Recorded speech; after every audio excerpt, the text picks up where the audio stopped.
Hey review family, keep it tight. My name is Jay Morris, the review guy, reviewing music for the love of music, and I'm back again to bring you another video. And in this one I'm going to be covering the new Napalm Death EP entitled Logic Ravaged by Brute Force. Crust punk ragers, grindcore forefathers, death metal titans, and much more, Napalm Death have been at this for a while. If we're talking a band that had a little bit of popularity and a little bit of publication, a little bit of buzz in the mainstream, Napalm Death is probably one of the most long-running, if not the longest-running, extreme metal bands that have always been in the forefront. It's great. There's this one band out that's called Napalm Death. They've been right at the inception of grindcore, spearheading the entire movement. They dabbled in death metal and groove metal in the 90s and became a little bit more, I would say, interesting in an experimental fashion, if not a rip-roaring or an aggressive fashion. In the 2000s, they returned to their roots to some degree, but it was really their last record, Apex Predator Easy Meat, that they came out with one of their most throttling and hard-hitting grindcore releases that they had ever come out with. Other than that, it's been pretty quiet. Dropped a little compilation that I covered in 2018, which incorporated some demos and never-before-seen tracks. But here we are, 2020. This is the year for Napalm Death. This is just a short little EP, a taste tester, a reminder that they're still alive and kicking. They're dropping a full-length album in the latter half, the late half of 2020. They've said it currently has an undisclosed release date. Throes of Joy and the Jaws of Defeatism might just be the most Napalm Death title I've ever heard in my life. This very short EP stands at only 2 tracks and 8 minutes long, which funny enough is longer than a lot of mainstream grindcore releases. And it is a combination of gritty death metal, not too unlike what they experimented with in the 90s, the occasional spouting of grindcore, especially on the first track where it is very grindcore inspired, as well as on the second track, some despondent, discordant doom metal. I mean, the first track, just the self-titled track, it is a murderous blasting that takes no prisoners, distorted as all hell. A lot of the vocal melodies, though, are these ice-cold, if not commanding howls that are all fuzzed out. They sound very droning.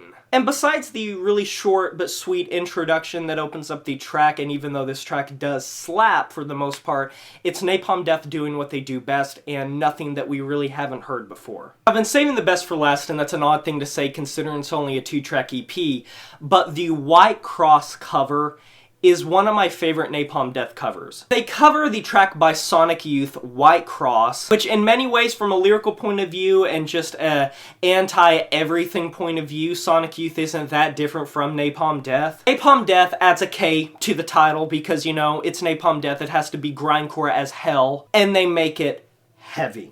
They make it slow, they make it sludgy, they make it doomy, they make it longer, with the distorted, scratchy vocals of Barney Greenway roaring out into oblivion. Napalm Death has done a lot of covers, they've done a lot of EPs, and they've done a lot of splits, but nothing really has compared in recent years to what they do on this track, because it is a beating. A lot of the way it sounds, a lot of the way the distortion plays out even reminds me of a noise band or a noise doom band such as Primitive Man on their record Caustic, which is not bad company. I love that record. Or even something similar to Full of Hell. Both of these tracks exhibit a certain amount of experimentation while existing in their own wheelhouse, and I hope that the second track in particular is an indication that they do go in more doom metal sections on their upcoming album, because on Apex Predator Easy Meat you did get some sections that were sludgy. So I think it's pretty obvious that Napalm Death is going out of their comfort zone a little bit while still staying extreme as all hell.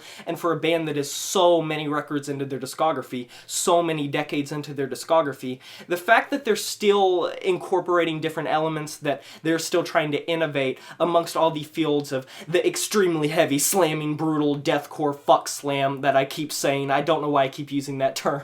They're still standing out, in other words. And even with a 2-track EP, which it's weird to even call it an EP because it's only 2 tracks, but it's 8 minutes, it qualifies as one. It's crisp, the production is heavy, the production is dense and distorted and fuzzed out, the guitar riffs are fuzzed out as hell, the drums are absolutely massive, and of course, like I said, Barney Greenway's an amazing vocalist. One thing I want to know from you guys is, what are you expecting from this album? Do you have any expectations? Are you just wanting them to follow up Apex Predator Easy Meat with something that sounds a lot like that record? Are you hoping that they go into another direction this far in their career? Or are you just okay with the status quo, which Napalm's Death status quo, it's still pretty damn good. Nonetheless, though, I feel like I need more. This EP isn't something that is blowing me away. I mean, for only 2 tracks, it's alright. The first track is a little bit Napalm Death 101, although the second track is very exciting. And by no means does this score reflect how I feel about Napalm Death. It's just, this is just a little bit of a taste tester. I'm going to be giving this EP a 6.5 out of 10. And that is a wrap. Have you heard this new Napalm Death EP, Logic Ravaged by Brute Force? If you have, let me know in the comment section below what you thought about it. I would love to discuss the record with you. Be sure to like this video if you enjoyed it, subscribe to join the review family today, and smash that notification bell to be notified of my future uploads. You know who it is. My name is Jay Morris, the Review Guy, and I'm signing off saying farewell.